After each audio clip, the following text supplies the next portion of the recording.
We're live. Awesome. Um, Hi everyone. I am gonna try. I know this is another last minute live, but I'm gonna try to do a live weekly check-in at the end of every month now, so you can actually like see my face and engage with me. Um, I'm still getting used to how this works. Um, Yes, I realize I'm talking to the void because there's nobody here.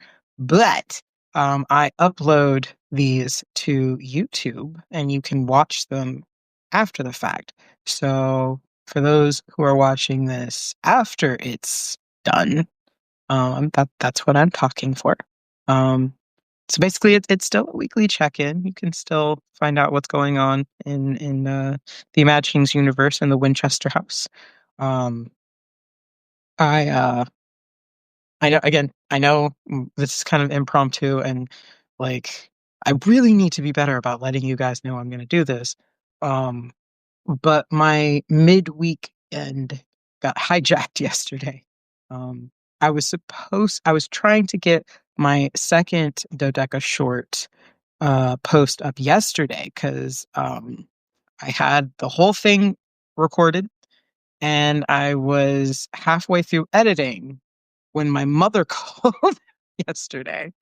Um, I don't know if, for those of you who don't follow me or haven't heard me mention this in previous post, my mother is not on the mainland. She is in Hawaii, helping my sister out with her cats while she does training for 3 months. She couldn't afford to get like somebody to like daily take care of the cats, and my mom was like, "You can't have somebody just pop in here like every 2 days, or like 2 days a week or something." So she volunteered as tribute. I'm like, "No, you volunteered to get out of your house for 3 months in Hawaii." I see you, mom. Um, but yeah, so she needed some help because the pastor, I guess my baby sister's pastor, um invited her over for Thanksgiving and she needed to figure out how to get there. And nothing like your mother misspelled a street in Hawaii. You have to try and figure out where where she's going. Um, so yeah, that was 2 hours of my life gone. And then Mrs. Winchester came home and needed help putting her new chair together. She actually gave me back my chair I was using when I was working from home with Geico. So I have arms on my chair again. I'm starting to develop some weird pains in my shoulders not having armrests on my chair. So she gave this back to me, and we'll because I was like I need an armed gaming chair, but we were like, you know what, it's cheaper just to give this back to me, and then she can get a chair that is better suited to her needs because she has definitely inherited her ancestors' white hips, so she needs a chair that supports that. um, it's a really cute chair. The back has like a cat face on it and cat ears on the back of the chair. Because that's Mrs. Winchester. She's Kitty Princess. Um, but the doozy is that it came, but the wheels weren't there. So just another day in the chaos of the Winchesters. But so we put the chair together because everything but the wheels was here. So she has a chair that she can now get back on her drawing tablet, her very expensive drawing tablet that is the size of a monitor that I bought her years ago because I was like, no, I'm investing in your art. You deserve to have something that you can do that with. Um, yes, because I'm a nice husband, and I had when I had extra money, I bought her stuff.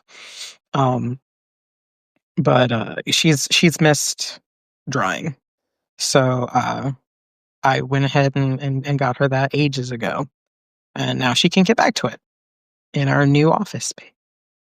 Um, but yeah, so I didn't get, and then dinner and yeah, so I didn't get back in here um till today, and then I'm recovering from the med dosage increase they gave me, I guess almost 3 weeks back.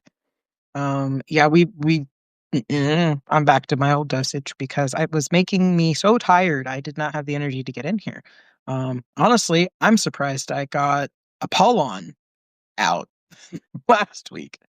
Um, but yeah, so I was sleeping till like 11, which my window to do author stuff is like 9 to like 2, basically. Is author time frame, and if I'm sleeping that late, I have lost like all my time to do that. um, and I have a very finite amount of time, especially this time of year. The escape room. This is our busiest time of year because our holiday pop up room is open, and that's more revenue coming in. Which more money means we can put money into funding the other rooms that we're trying to open. Um, So yeah, the more rooms we can book, the better off we're gonna be. Uh, yeah. So that's that. Um, Goodness, I'm trying to think of other things to catch you up on. Oh, I guess I could talk about the second Dodeca short that went up today before I started this. Um, that is from the Selena file, Dodeca short. I guess. I mean, I mentioned last week that my dodeca shorts are like moons around the planet of Neo Gaia. Um, so last week you got an excerpt from the Apollon Curse. I guess I can't call them timeline. It's more like the events that surround this particular like thread, for lack of a better word. Yeah, I make a lot of like references to the Mire sisters in Dodecatheon. So yeah, I guess the Apollon curse has the events that are tied to this particular thread.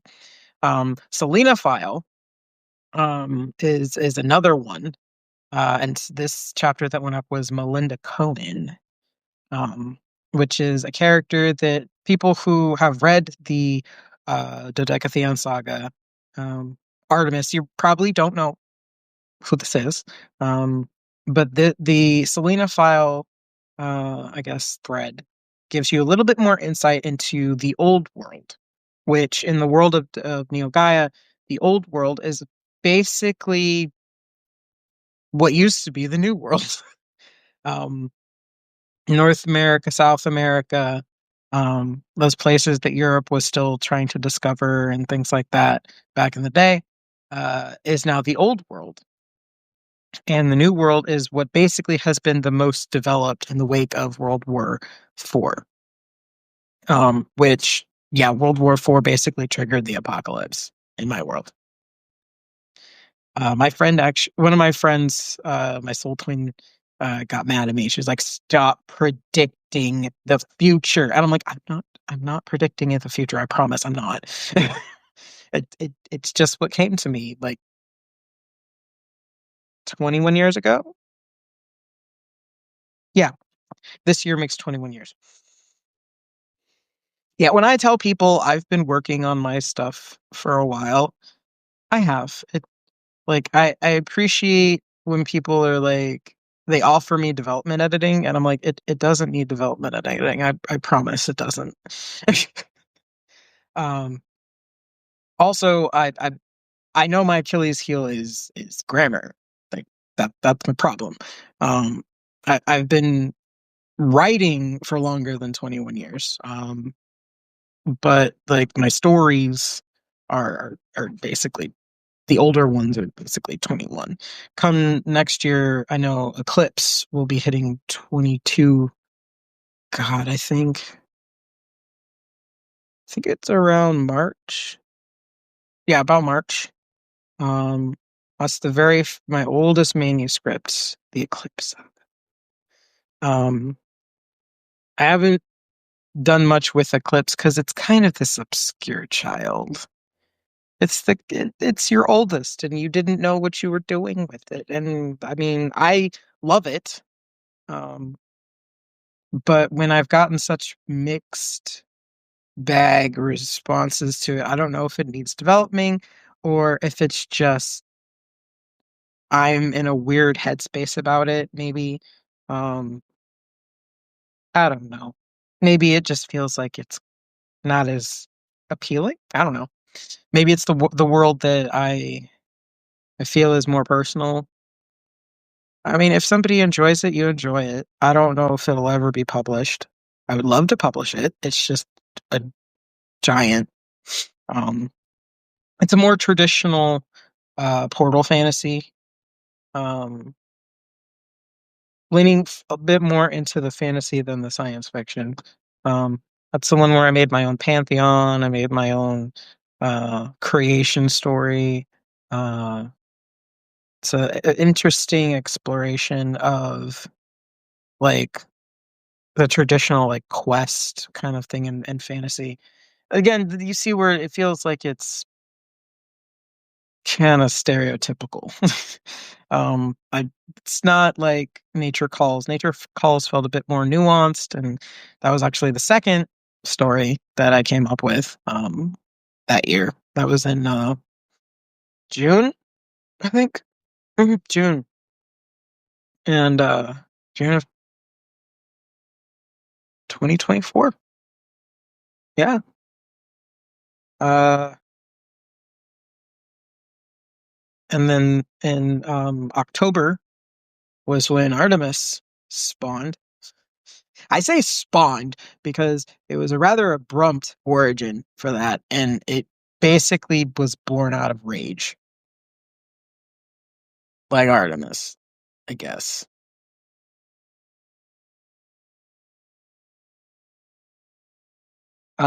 So yeah, that's the Triad Sagas, the first three planets in the Imaginings universe. Um, I kind of was like bouncing between the three, um, developing them. Honestly, to be honest, Artemis, when I first came up with it, was just the prologue. I didn't have a whole story yet. I just wrote about what happened to Princess Artemis in the prologue because I needed to vent. And then I didn't know if it was interesting or not. So I had a few people read it that I knew wouldn't give me biased input. They would tell me what they thought. And they loved it. So I went, oh, I guess I should do something with this. Um Admittedly, the only like well developed character I think in the whole thing was Artemis. Um then again, Artemis was me screaming into the void. But yeah, the Decatheon saga would become probably my most developed world period. Of all the stories I've written, definitely the Decatheon saga. It's got the most lore, the most history. Um, of all of the stuff I've got, I imagine if I ever made it big, this would be the one that people are like the time they're the ones that'll have like and like It's Always Sunny in Philadelphia, the guy with the map and all the chords everywhere, and that's the story that it's gonna have all this. Hence where the deck of shorts come in, because I was trying to streamline the plot by not putting flashbacks that weigh down the action. Now, I will say that the beginning of each book after Artemis has a flashback, but it's really an introduction to the deity that you'll be meeting in the book. Because each of the Dodecatheon Saga books is the name of one of the Divine 12. Now, I'm going with the original Divine 12. I know some people are like, well, Dionysus is in there. And I'm like, well, Dionysus actually wasn't even an original god when like, they were writing about the Dodecatheon. Hestia, um, the actual one of the titans that was eaten, was one of them. And I honestly don't know why Dionysus has a chair.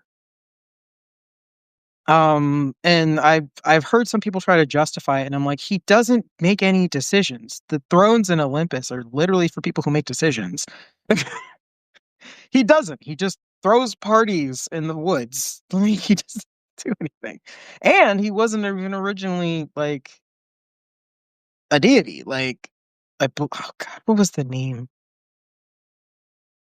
Ah, Persephone's son that was the original deity that got quartered by the gods, um, which I think is hysterical because if you actually track the history of Demeter and Persephone, there is no way that's Zeus's kid because even Zeus wasn't allowed to look at Persephone. No one was allowed to go anywhere near Demeter's secret house, and Persephone was hidden basically inside the garden. And Hades fell for her because basically Zeus was like, "Hey, I technically can see it, I can't go near it, but she's probably needs to get out, bro." And when he went to go see her, like some people say he just went to go see her and was smitten with her. There's other myths that my personal favorite, because I do think that Hades does struggle with connecting with people. He's very blunt. Is that Hermes shot him? Hermes got arrows to shoot him with an arrow, um, and then it went through both of them, and that's why they're in love with each other.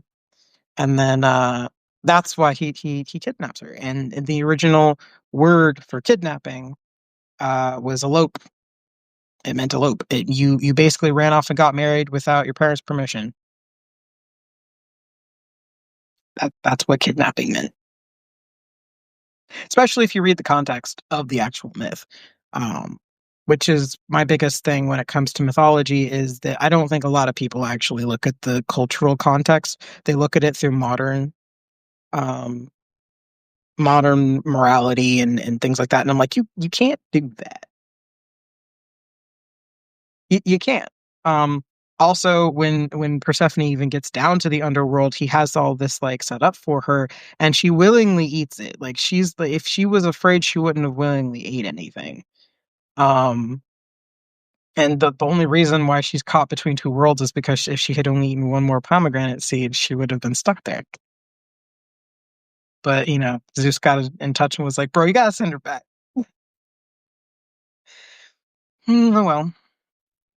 But ironically, I've done some very interesting research into the history between Demeter and Persephone. That like the really old cult, which the I think it's the Secrets of Elysium, uh, is where I pull a lot of my stuff for when I ever write about Persephone and Demeter. Because I definitely, I know there's some people with the school of thought that like, well, the mother knows what she's doing. And I'm like, but Persephone never actually had a choice to make decisions in her life. Her mother just said, no, you're staying here, which is actually frowned upon in ancient cultures, because then that meant that she wasn't able to like get married. She wasn't able to do anything in society. And there we go.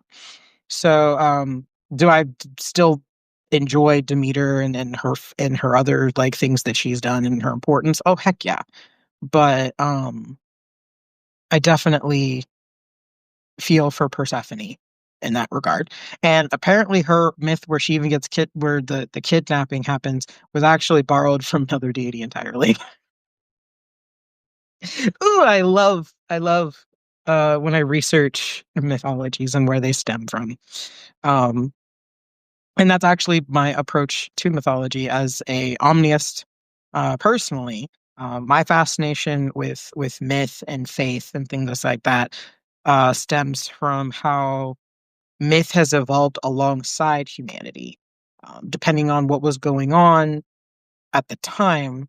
Like how was the divine speaking to humanity, and the way that we always translate that is through story. Um, Things that you can't like really pinpoint with, you just tell a story about it to explain it or to rationalize it maybe. um I mean, we're still doing that today, but nah, like it's I always find it fascinating um that we have so many myths are similar. And I'm not just talking Greek and Roman, I'm talking Egyptians have some similarities. Babylonian have some similarities. The Persians had some similarities. Like, heck, even some Hindu ones have similarities to stuff in Europe. Um, but all of it because it evolved from these indigenous cultures that eventually migrated away from where they were, and they took their myths with them, and they evolved based off of where they were at. Um, like a lot of the Egyptian myths revolve around the Nile, right? But we don't have the Nile in Europe, so that's not how it would be explained. The Greeks had the Mediterranean Sea, which affects a lot of like their culture and their myths. I mean, Poseidon, Neptune, like a lot of these things and earthquakes, they all get tied in with this part of the world and how they perceived it. You go further north and you get some, you got the Slavics and the Norse mythologies, the Germanic myths. Um, Again, it all evolved based off of how they connected with the world around them. And if there's one thing I still remember my dad always saying is that how can you not believe in God when you live around creation? And I went, ooh, fair point, Dad. Um, I just think it's ironic that I didn't see one God. Um, yeah, like I said, as an omniist, I perceive that the divine is like the collective subconscious, which I do believe in the collective subconscious. I think that's how we have a lot of similarities and similar thoughts um, that can be shared. Or we're like, wow, I thought I was the only one who thought that, and yet they meet people who have shared perspectives and things like that because we all stem from not a hive mind, but the human subconscious, which is connected and things like that. I think that that stems even further into faith, and that's how people can share a similar faith. Um, and you come together because you have that shared similarity, and that's where communities form. Um, yeah, I find that stuff fascinating, and it heavily influences my writing. um, but yeah, so like I try to play around with themes like that so that it shows that yes, fantasy is a great escape, but at the same time, fantasy originally came from a place of faith.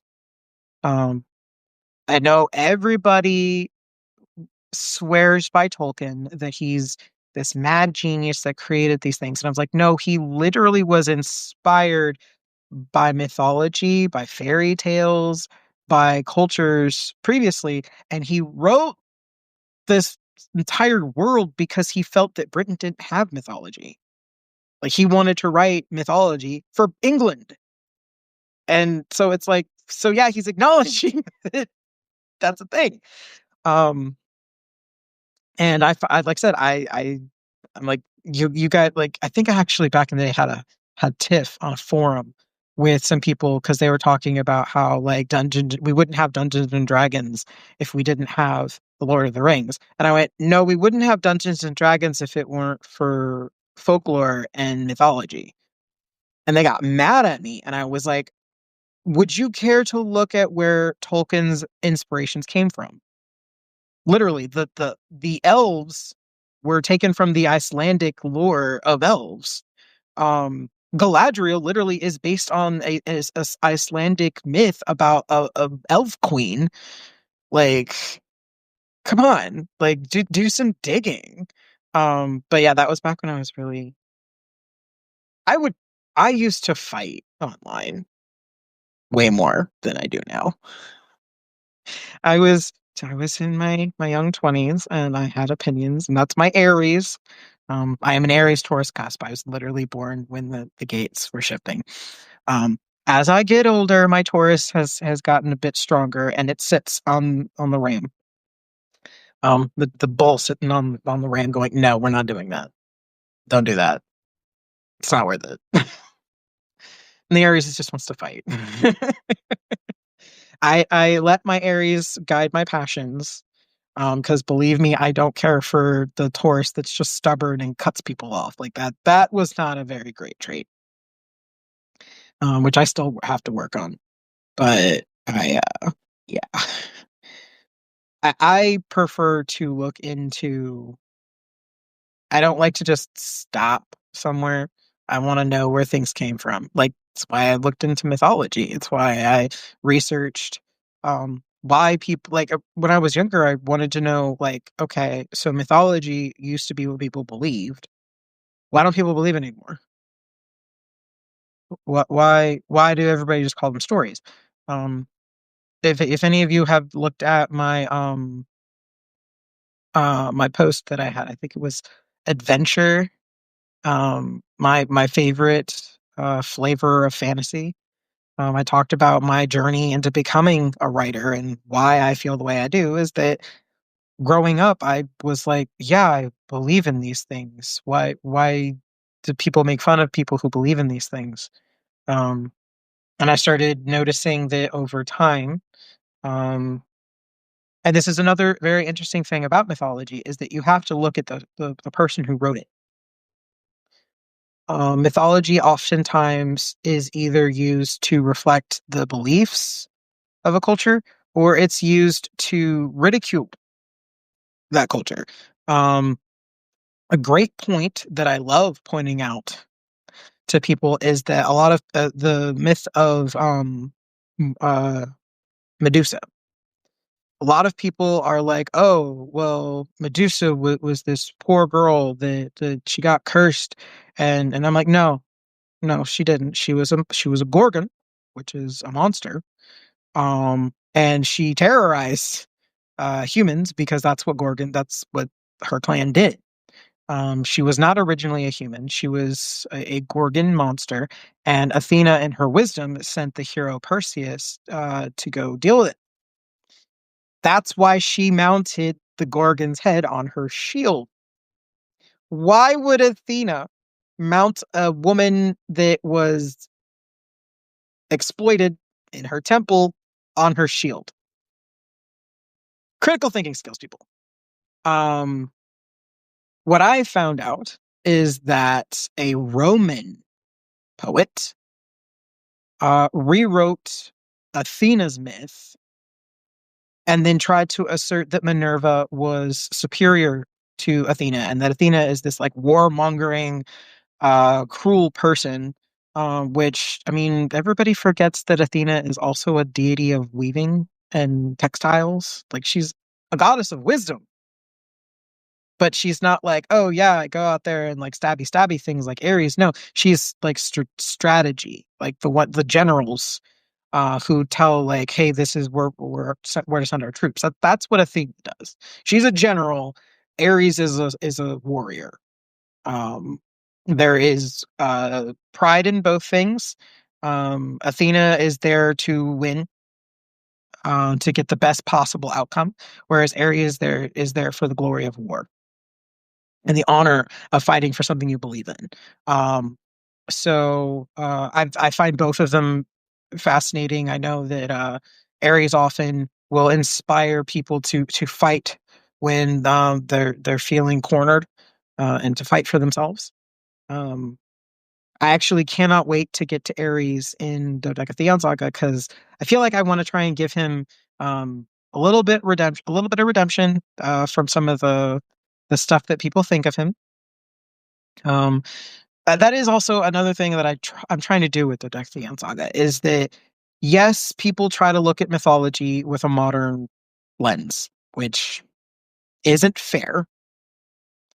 Um, and I can't say they're a product of their time. I would say that that's like judging a dinosaur for not being smart enough to avoid a meteor. You can't you can't hold somebody to the standards of modern day when what was available and knowledge we have today was not available back then. You have to look at it through what was available at the time. Um, which is why sometimes you can judge the hell out of new cultures because you're like, y'all knew better and you did it anyway. Or you didn't listen to the people who were trying to tell you. Um, that's is where I say history is a mess.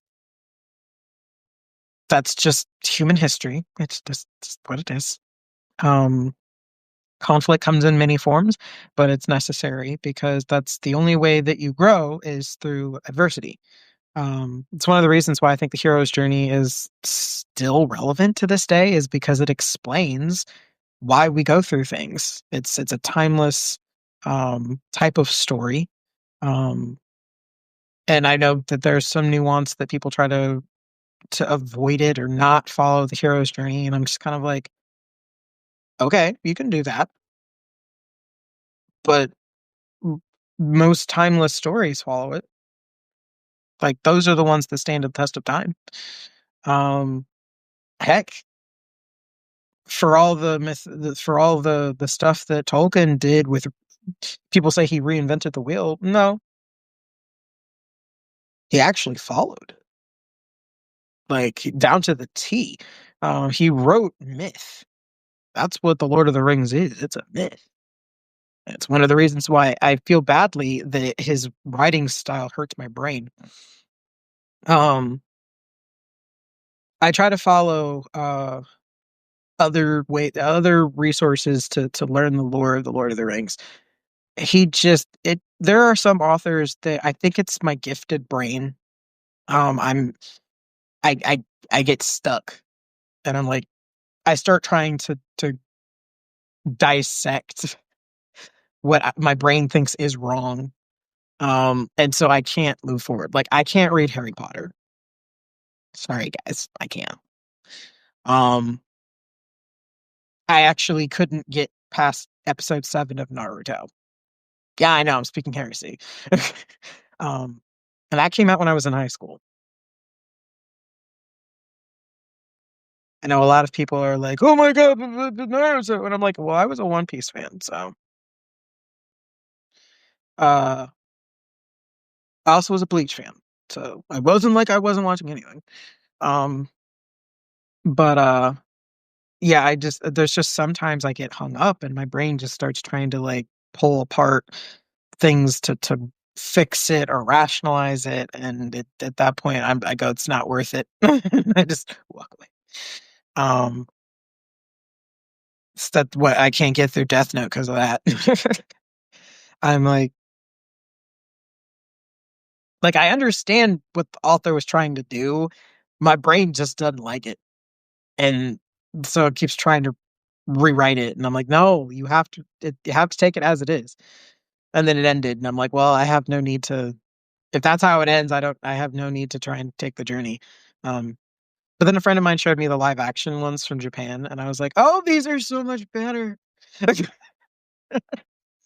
Yeah, I enjoyed watching the live action Death Note movies. Those were good. Oh my god. Like the acting was so good. Um yeah, I do enjoy media. I try to consume it um when I can, when I have free time. Because when you're balancing so many books, and trying to get them done, because like before I my ADHD flipped, I was able to write multiple books at the same time. I was working on so much. Um because that's how my ADHD worked at the time. It does not work that way anymore because my hormone balance is different, which is why I tell people all the time uh, ADHD for men and women is very different. I can attest to it. It's definitely hormonally driven. Um, and now I'm struggling to get through one. I'm very upset about that. But I'm going to adapt accordingly. I'll figure it out. Um, I also just need to find a balance because uh, I have to work a lot during times where my brain would rather be writing. I used to write, like I used to pull all-nighters writing, and that was where I got my best writing in, was at night. And now I don't have it. Um, I think it's technically third shift. Yeah, up till like that midnight, 10 o'clock midnight thing. Yeah. That's technically what I work. Um, And that's right around when my brain wants to write, when I used to write. So, yeah, just I'm trying to figure out how to navigate that now. But also at the same time, I'm also trying to figure out how to market what I've got. Um, I've had some people that are trying to help me, and I appreciate those that have been really active trying to really push things. But then I also kind of go, you're not listening to what I want promoted about it. Um, Sometimes they'll run off in a different direction, and I'm like, but that's not the theme of the story. And I would rather not attract an audience that's looking for that and they don't find it and then they complain about it. And that's not what I want to do. I want people to know what the story is, and I don't want to run on a idea that it's something that it isn't. So um yeah, that's my struggle. But I think that's one of the reasons why it's so hard to market, because I'm so nuanced.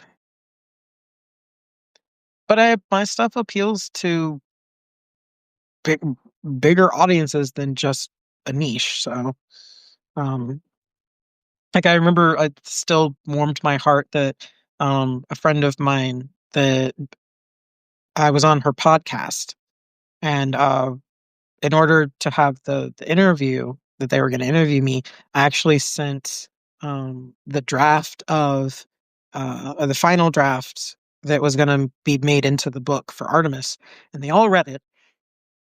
And all of them were like, "This is good." And I was like, "Oh, well, I thought I'd have a more mixed bag." No, no. Yeah, that was not your normal discussion. The first podcast that actually I was on. Now, I had been with well, actually, I should say my second podcast, because the first one was Tales from the Wandering Scribe with Gabriel Garcia, who is an actual angel on earth. He's one of the sweetest people I've ever met, kind to a fault. Um, I don't know that I'd be anywhere in like half the things that I'm in right now if it weren't for him. Um, I don't know that he's on Substack, but I do know he's on YouTube. So you should go check out from the Wandering Scribe. He interviews authors, voice actors, people in the industry. Um, like he just makes connections. He's the kind of person that just like people gravitate to him, and I'm so happy for him. Um, but yeah, it's he's great, and he gave like the best synopsis, like the best description for Dodecatheon I think I ever got. He was the one who said that after reading just the first 6 chapters, because that's all that was on Inkit at the time when I was getting it published, was I dropped it to a teaser so that people would have like they'd know it was coming, um, and hopefully buy the book. Uh, he said that it was like um, he compared it to the Witcher books, and I was like, now I'm a fan of the games. I love the games. But I also know that people who are fans of the book don't like the games because they didn't like the adaptation. Um, yeah, I feel like there's just like 3 camps for The Witcher, and they don't get along, which kind of fits if you think about it. Like, there's the book fans, there's the game fans, there's the show fans, and sometimes there's some overlap, but not always. Um, But yeah, I that was a huge honor for me, is that Dodecatheon Saga is on par with The Witcher, and I went, because that all that is homage to Germanic folklore and like their fairy tales and their monster lore. And that's like, oof, that's a huge honor. Um, but yeah, I'm trying to figure out what kind of brand I want. because I'm not built for the Twitter blue sky, like that kind of author engagement. That's just not who I am, and I don't want that kind of engagement with my readers. I would rather us have a relationship of let's bond over our shared love for stories. Whether that's my stuff that you really like, you're just here for my stuff, or we're all lovers of just storytelling and we want to talk about what we love. Um, because I love stories. I love movies. I like shows. I mean, I'm not all things, but um, I can appreciate when something has gained a huge following, because that means that it made an impact. So, I would like that kind of a interaction, engagement, relationship with people. Um, but I want it to be story focused. I know my publishing service, Palmetto Publishing, they actually said that because I have so many different worlds, instead of trying to promote the worlds, promote the characters in them, which has been a little hard for me because I would love to just do that, but I also am like, how do I not spoil? Um, because when I go off on a tangent, I either sound like an author that this is all my life is, or I sound like the people who love their favorite TV show and they could tell you everything about it. Like, so I'm like, for a while, like earlier this year when I was trying to get spring or not spring, summer crowdfunded, which did not work out. Um, I was trying to be more focused on character. I was trying to promote the Fae characters because I thought that they were more vibrant and cool because it's a fairy tale, right? Um, these are personifications of elements in nature, so I thought they would be really cool to promote. Now, nothing went viral, but I do know that a lot of people on my TikTok, I did see a lot of likes over there, and then even on my Instagram, um, they were enjoying the stuff that I made for the characters. Now, I do know that I kind of started reeling back because I was using Night Cafe generating art to make videos and images, and I know that not everybody is a fan of that, so I kind of tried to back off of that. Now, mind you, none of that is going to be going on the published work. It was really just for promotional purposes, but at the same time, I do know how people feel about it. Um, but the reality was is that I'm broke and can't afford much. Like honestly, I'm trying to work with these artists, but I'm almost out of my money that I've made from audio mazes. I used my money that I got from writing the stories for audio mazes to pay for the comic artists that are working on Thicker Than Blood and Legacy of the Solar Order. Um, I'm almost out of that money. I do not have much money to keep going with that. Um, I don't know. I don't know. I just haven't gotten any response on pledges from people who would be willing to pay um on Substack. Uh so I'm like, is it a good idea to launch it? I know some people say just do it. And I'm like, well, that's great and all, but then I would be required to keep like posting stuff. And I'm like, it feels moot point to post stuff if nobody's subscribed.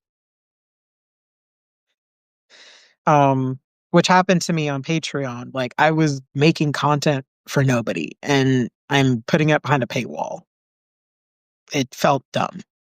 Like all this work for nothing.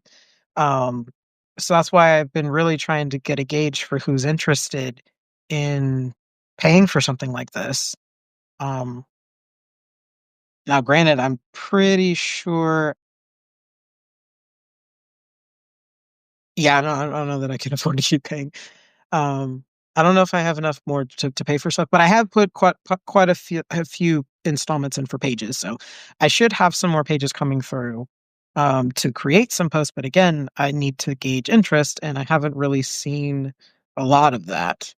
Um, So I'm like, I'm hesitant to just launch it, especially when I haven't gotten like I'm grateful for the 20 subscribers I have. Like thank you very much for subscribing to see what is up with my imaginings universe.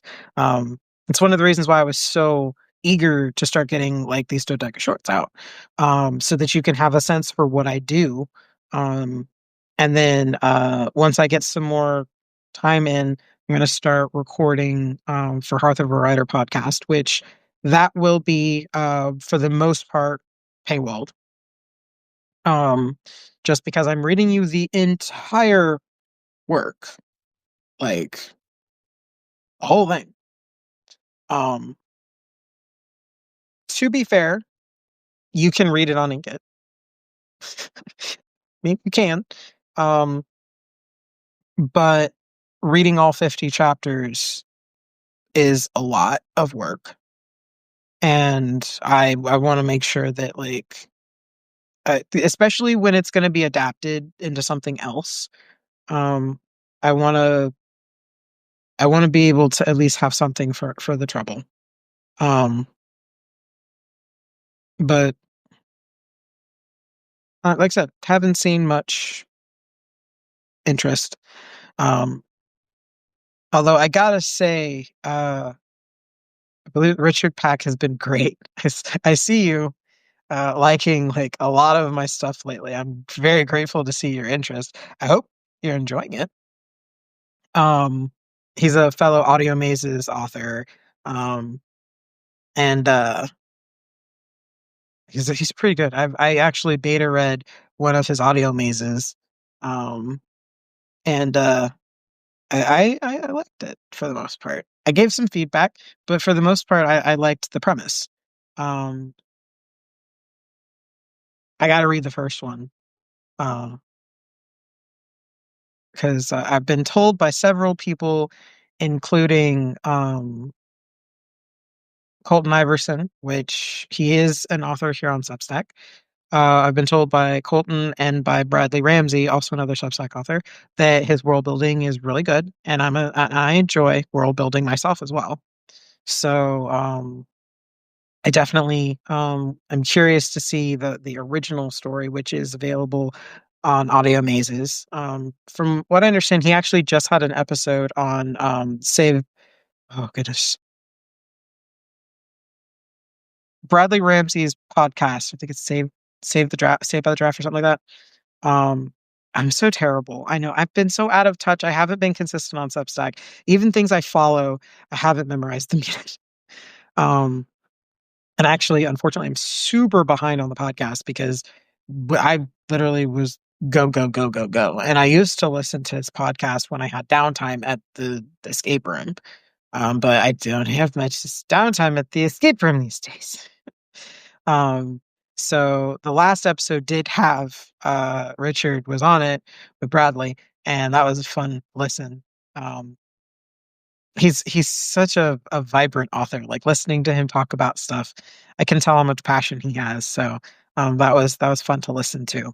Um, and I enjoy when we all hang out on the weekly author meetings that we have with Audio Mazes. I'm only able to be in every other week because Saturdays I'm at work. So I go to the other meeting. And I'm really grateful for everybody that I've met there because it's so nice to finally have a community to engage with. Um, I don't really have a lot of author friends. Um, I have some friends that are big into reading, but I don't get to engage with them very often because work. Um, I love my job at the escape room, but it has definitely isolated me. I barely have a lot of time with my wife. So, as an introvert already, yeah, it's probably not healthy. But it's the first time I've had a job that I haven't burned out. And I'm coming up on 2 years. And I've already hit assistant manager. Like that's the highest I've ever gotten at a job. And my bosses are constantly thanking me for all the stuff that I do because it really aligns with my skill set. Like I finally have a job that lines up with the experience I've gleaned as a storyteller, working in theater. So I've done tech. I was a tech director in high school. Um, I also did prop work in theater in high school and college. Um, and my experiences that I learned with acting has really developed my writing voice as well as my public speaking really does lean heavily into my acting. Um, because again, I'm an introvert. I don't want to talk, but if I take on my Jay the Demiurge persona, it's much easier to talk to people. Which that is something that I'm going to try and develop a bit more is my demiurge Jay. I actually, because of moving forward with how the posts work on the Dodeca Shorts, I technically made a second podcast. um, so like if you guys are interested in either the behind the scenes stories, like these prequel stories that go into my books, or my development process. Like I think last week was the evolution of my modern fairy tale. It's an older YouTube video that I made, but I felt like it was a good like how I explain my process, and I wanted to see what people thought of it. It actually got some nice engagement. Um, and from what I was looking at, like the stats and things like that, it really makes me feel like I should do more like that, where I'm explaining my approach or my inspirations or where they're coming from. And I kind of used the solar demiurge, which is like my mascot, as kind of like the face of of that podcast or whatever. So which was inspired by my Ren Fair outfit. Yeah, I used to go to Ren Fair when I had time. Now I work every weekend. You wonder why this? Then people wonder why I don't do anything. Um, I'm working when y'all are doing your downtime fun stuff. Um, so yeah, I think I'm gonna try and do more with Jay. Um, I actually was I was listening to uh Bradley Ramsey's Devine like prequel stories that he did, and after getting through one of them, oh god, the one about the dragon and the dragon slayer.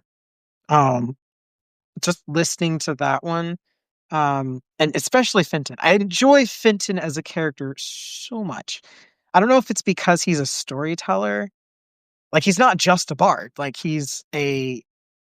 He's an actual like bard who's like bards' jobs were to carry history and pass them down through story. Imagine that.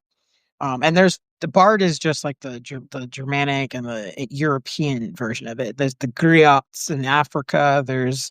Um there were minstrels in Asia. The technical word escapes me right now, but like this is a concept like universally that like there was a person who memorized stories and passed them down in the tribe or the culture or the society about how the history worked. And that's how Fenton feels to me. And that appeals to Jay, who is the name of my solar demiurge. Um, and I was like, I wonder what it would be like if Fenton and Jay met. Because Jay likes to like walk in and out of his worlds. Um, yeah, oh yeah, I have a whole lore around Jay. Because that was back when I was gonna try and do content on TikTok, and I developed a whole character. Stuff to do with him and like types of content.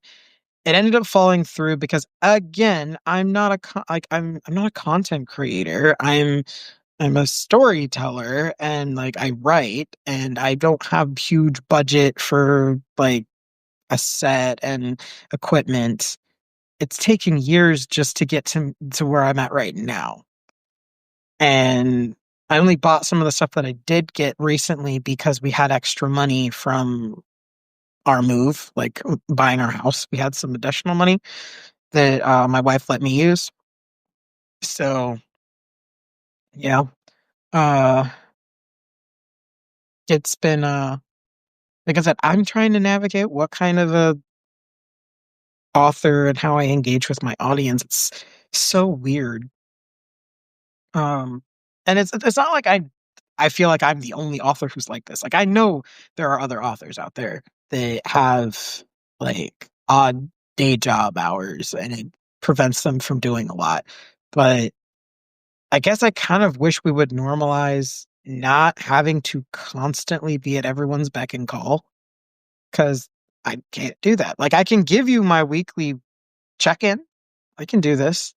Um, I can do um my little vlogs and blogs. Now, are they scripted? No. That's just who I am. I'm a chaotic dragon. I'm like, here, let me share my wisdom with you that I've gleaned. Um one, scripting takes far too long, and by the time I actually am supposed to get to it, I go off book. I don't know if that's the ADHD or just that I don't like the confines of planning and then trying to run with it.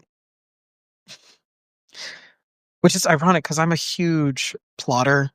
Like, obviously, if you see my worlds, I plot the heck out of them. Um, I know where all the stories are going, no matter what place they're at. Um, I'm just enjoying the pit stops along the way. Um, but no, I don't know. It's so weird. I'm like I said, I'm talking to an empty room right now. But again, it's a matter of getting consistency and trying to figure out how I engage with people. Now, granted, Wednesday's probably not the best day to be live streaming midday. Um, but I also know that in the evenings might not be so great either. So it because it clashes with me and my wife's home now. Um, and again, I don't have a lot of time with her. Uh, I like I said, trying to find out how my life, work life, author life, how do I get them all to line up? It's an interesting journey. Like I barely have time to do fun stuff. Like before work the past few days, I've actually found a little bit of time to do like an hour of video gaming before work. Again, around me sleeping because I've been oversleeping for like God, how many weeks? 2 weeks, yeah. Um, we gotta take care of ourselves, otherwise I can't write. Um, I also just have to find a discipline, like what's gonna work. But I also want to make sure that I don't live in a pigsty because I need to adult. I need to. Um, Got to have a clean place to have a clear thought. So adulting's got to fit in there too. Um, but when you're an insomniac, just lying in bed staring at the wall. Yeah, that was me the past few days. I tried to go to bed early and it didn't work. Um, mm, Here we are. Um, Trying to think. I probably rambled long enough, and YouTube will probably play with this. Yeah, these get far more in like engagement on YouTube. Like the live one. Oh my god. Yeah, my live last time was better viewed than any of my weekly check-in videos. I went, guess I should do another one. But like I said, for those of you who watch this after it posts, um, trying to, I don't know. I gotta figure out when to stream. Um, because Mrs. Winchester does not. She's not really wanting to be on camera. She doesn't really want to be giving up a lot of time to do something weekly. Um, Now she does enjoy doing some of my stuff, like the author roasts. She really liked doing those. Um, which I got to figure out how to bring that back. Um, who knows? Maybe I'll make it alive. And she'll just be like off camera, and I'll have like a secondary person in the live with me. Uh, yeah, I don't know. Love feedback if anybody wants to give some thoughts on that. Um, but yeah, I've probably rambled into the void long enough. Um, to everybody who watches this all the way through after it's posted, thank you. Uh, this was my check in for the month. Everybody, I hope you have a great Thanksgiving tomorrow. For those of you who are celebrating, I've recently learned that there is a surge in the UK of people who actually are trying to adopt Thanksgiving, turkey and all. Um, Courtesy of Clownfish TV, which I follow them here on Substack. That's actually how I got my Substack, guys. I did not make my Substack.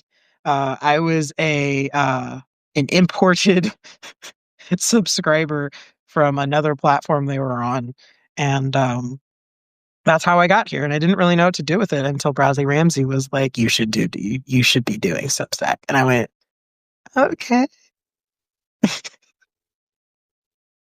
Yeah, I kind of that. God, that is my life. I kind of just somebody brought me to the party. I'm the introvert that got adopted by the extroverts. Like that's who I am. um, at least I'm not resistant. Like I don't go clawing and scraping. Like no, no. I'm like, oh yeah, I should get out. Sure, I'll give it a try, and then I'll decide if I'm like, oh no, this was not worth it. I'm gonna go find a corner. um, but yeah. So again, thank you for sticking around. Happy Thanksgiving to those who celebrate.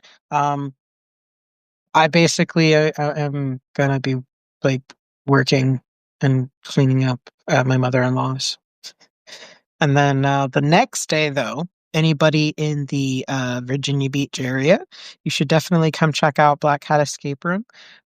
We actually are going to be open for bookings. You should check us out, blackhatascaperoomva.com. I do believe we also will be having a BOGO sale on gift cards. So if you're not in the area and you want to come check it out, you should definitely go to our website and buy yourself a gift card.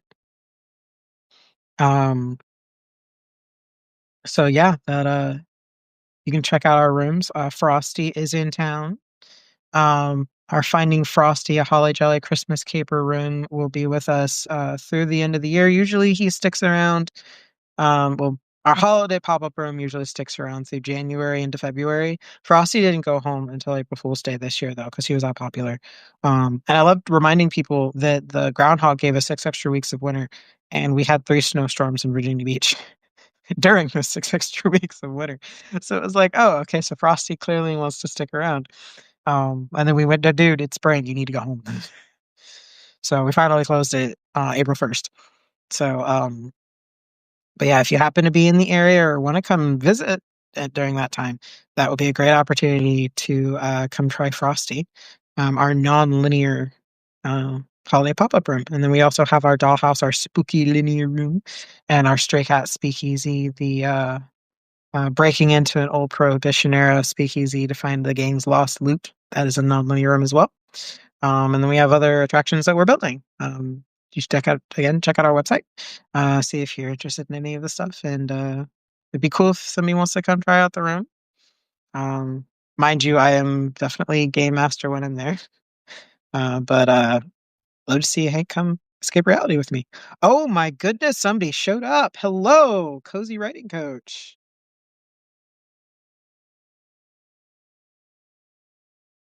Yeah, see, this is what happens. I stuck around and let the chaos happen. I wasn't sure if anybody actually got the invite. Hello. I'm just doing my weekly check-in. I'm gonna try and do a live at the end of the month to kind of like recap the month, and if anybody wants to engage with me or ask questions, they can hop in and poke me for answers.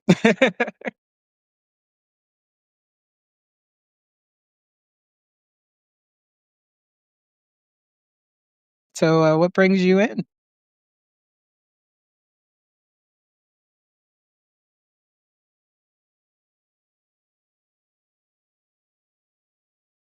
I mean, don't feel like you have to answer me though. I'm just trying to figure out like engaging with people and figuring out how I want to hang with you guys. Um, like I said, I'm not the best at trying to figure out how this live stuff works, so don't feel bad if you've just found it and you're like, "Oh, you've been on here a while." um, oh, just curiosity. Cool, cool. So how did you find me by chance then? Out of my own curiosity, I'm always wondering how people find me or what they're interested to hear from me.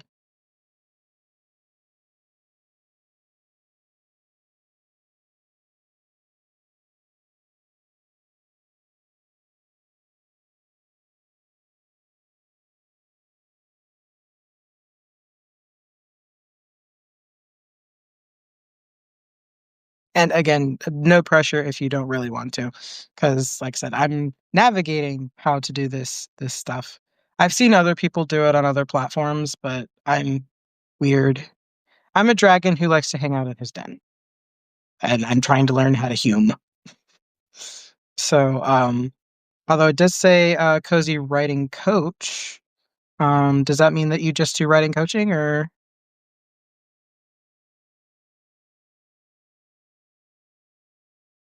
Okay, yeah, probably. Yeah. It's how I meet a lot of people is through writing with through other comments that I leave on people's stuff.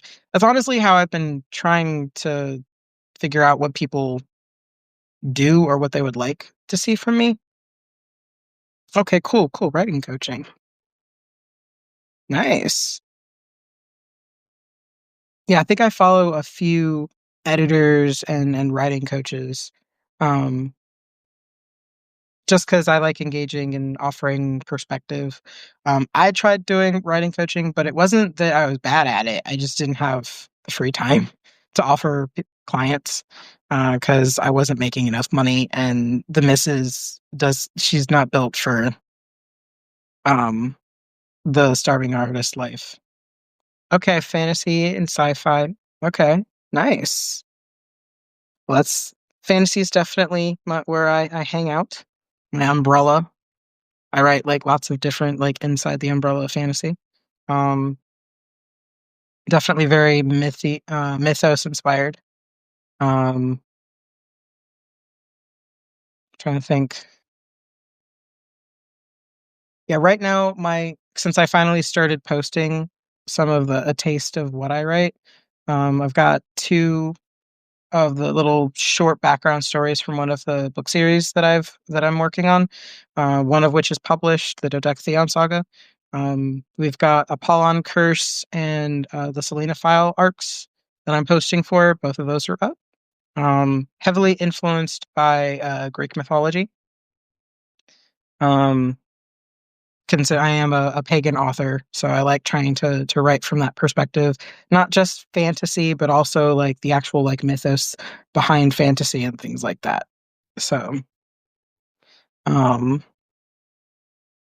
if you do you write like what sort of fantasy do you like to write? I see sci-fi in there, but is it like what kind of fantasy is it that you enjoy writing in?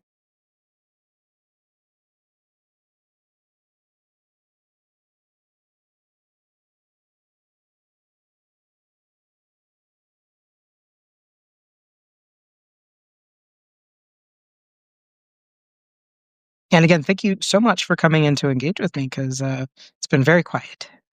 Cozy fantasy. Okay, awesome, awesome. Yeah, I'm learning about what cozy, like the cozy like thing is, because I'm like, what? Because from what I understand of cozy, it's like it's lighthearted. It's not terribly deep. It's just kind of like comfort food. Okay, queer cast of characters. Nice. Okay, nice. Which I do, from what I understand, queer.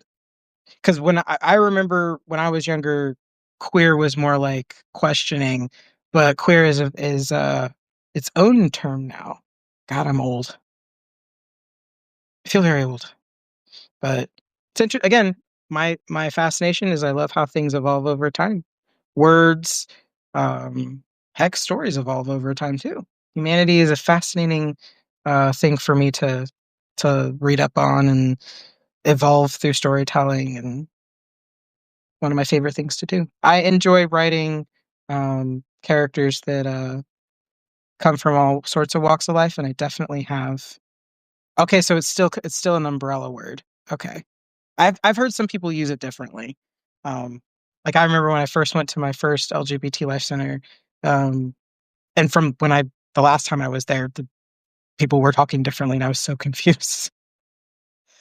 Um, but yeah, so interesting. Okay, I have some characters uh, that are definitely um, in that camp. Um, I enjoy writing people working together or living side by side with each other.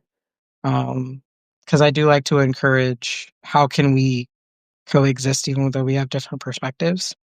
Um, Actually, I have one of my favorites that I've ever written is my little fairy romance in Nature Calls. The boy who loves fairy tales and his fairy.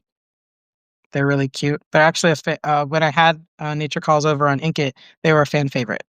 Was Leif and Gust, and I'm hoping I can get somebody to like do a proper like artwork piece for them.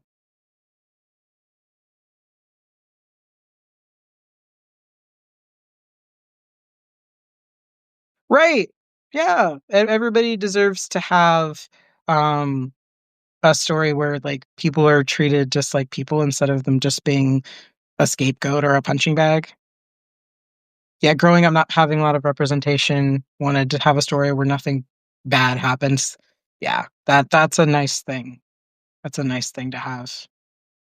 Yeah, I know when I was growing up, I kind of felt like I had so many different things and like that made about me that like I had to like attach to different aspects of characters. Um yeah, I remember when I was in high school there was a lot of people that were like, "Well, I'm this one thing." And I was like, "Well, I'm a lot of things." Um there's lots of camps that I just was kind of like, I'm just this multifaceted like person. And but I also love learning about the different facets of other people. Um, Again, one of the fun things about storytelling, right? Like we have lots of things that we can identify with. But I definitely think we're getting more um, because it's becoming more, I wouldn't say accepted, but it's definitely becoming more normal for us to write about things that not a lot of people used to write about. And just treating them like normal people. Um, but yeah, I definitely enjoy writing um, those other perspectives that didn't necessarily have a voice before.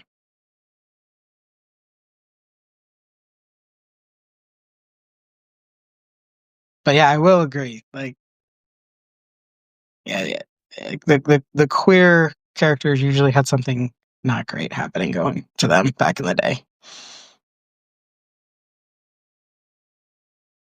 We're getting better though.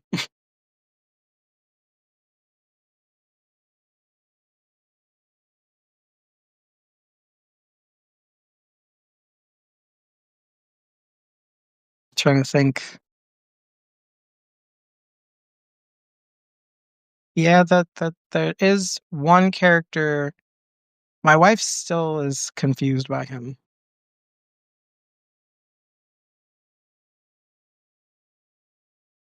Oof. Yeah. I'm trying to think. There was a notorious one. Yeah, there was a notorious one. I'm trying to remember. I didn't watch it myself, but I heard that the book It had a not great situation for somebody in that camp, which oof.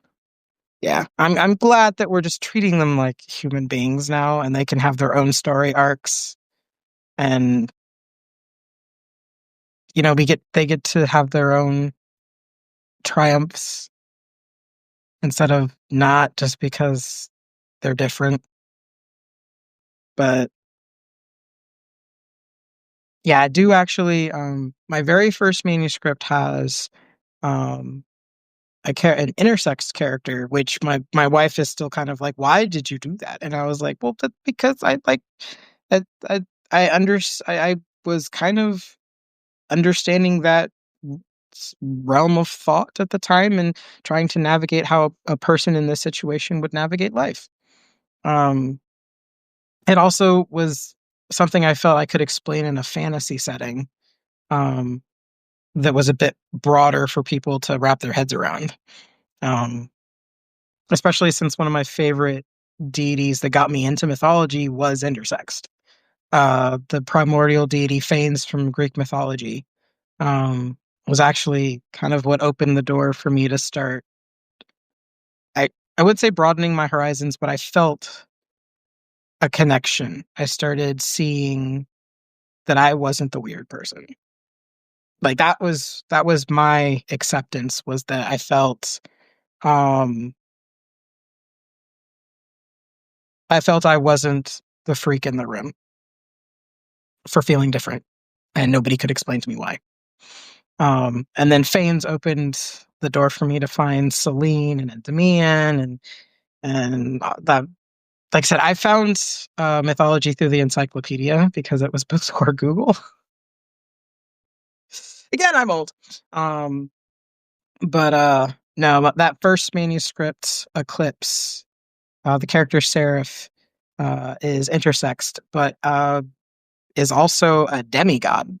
So, taking that inspiration from Fanes, Seraph is fully intersexed and has to, like, how do I walk around in a world where I'm this tall, broad woman and but Seraph wants to be seen as a man. So that's really difficult because that's how Seraph felt growing up. Um, and then puberty hit, and then that's kind of what happened to me is that puberty hit, and then I had my identity crisis. I was fine for that. um, but yeah, Seraph has an interesting arc of who am I? Like, how do I fit into the world? Um, and also, how do I navigate falling in love?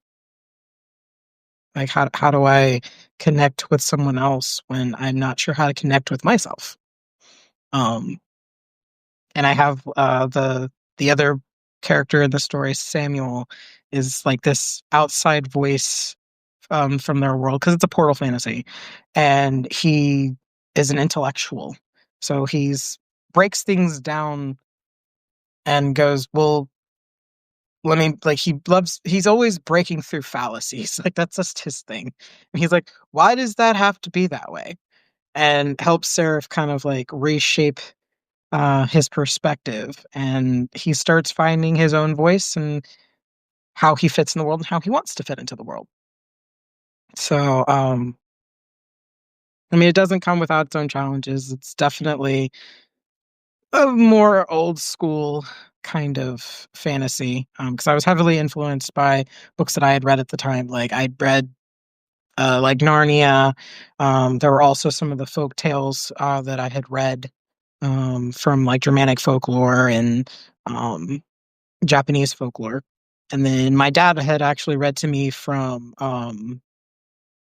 Aesop's fables and things like that. So I really enjoy writing like that kind of fantasy, and like it's an older kind of a feel. Um, but I also want it to be something that doesn't feel completely foreign that somebody can't escape into. Um, but yeah, it's its own animal.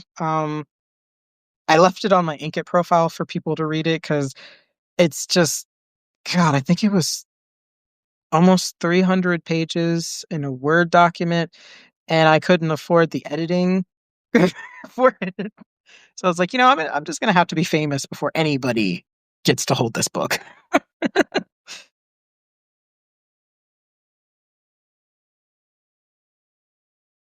Well, thank you for coming in, and having somebody to interact with was great. Like I said, I've been on here a while, but I hope you have a great rest of your night, and hopefully we'll see you next time. I'll see if I can find a better time frame to go live. Maybe I'll have other reasons to go live. But again, thank you for coming in and chatting with me. I greatly appreciate it.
Goodness, I'm looking at the time myself. Yeah, I'm Eastern Standard Time myself. But yeah, I thought it would be interesting to see if a midday for me stream would be okay, but clearly not so much. Last time I think I had a 6 p.m. stream. Who knows? Maybe I'll do something more in the morning. That could be something to try. Um, who knows? We'll experiment.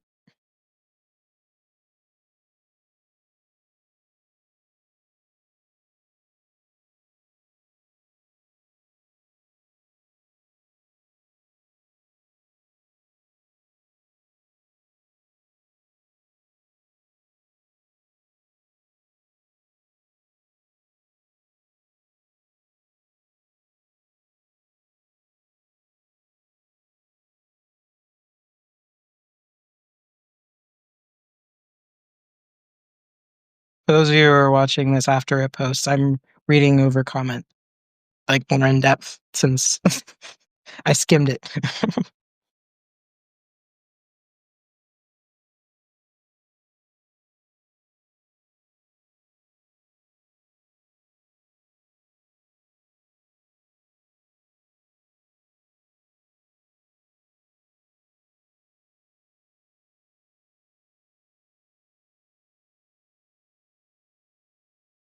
This is why I'm trying to see if I can figure out how to stream on a computer versus my phone because it would be much easier to read comments. But trying to read them on the phone, I mean, I enjoy my PC setup that I've finally got. I got 3 screens now. So happy. Geico spoiled me.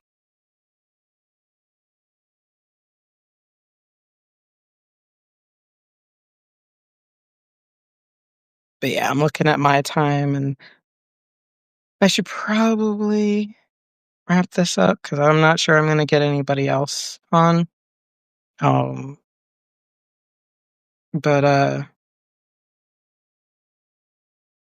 again, to anybody who's watching this after the fact, dear God, if you watched an entire stream that was almost an hour and a half, thank you. I appreciate you.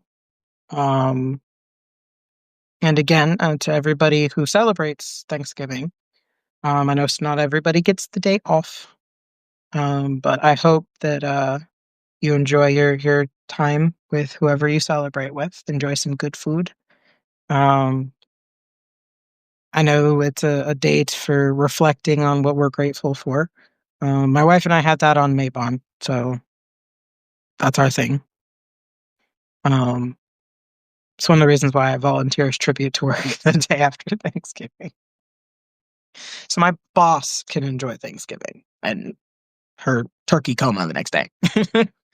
um, but yeah, so let me see. Yep, I don't know that anybody else is probably gonna come in, but yeah, I probably should wrap this up. Thank you for everybody who watched, and to everybody who will watch it after the fact. Until next time, be kind to yourself and to others as we all transverse the same path in life. We're just taking different vehicles and they go in different speeds. And happy reading and listening adventures. Go check out my latest Deca short that's up, Melinda Cohen from Selena File. And I will catch you next week. Bye now.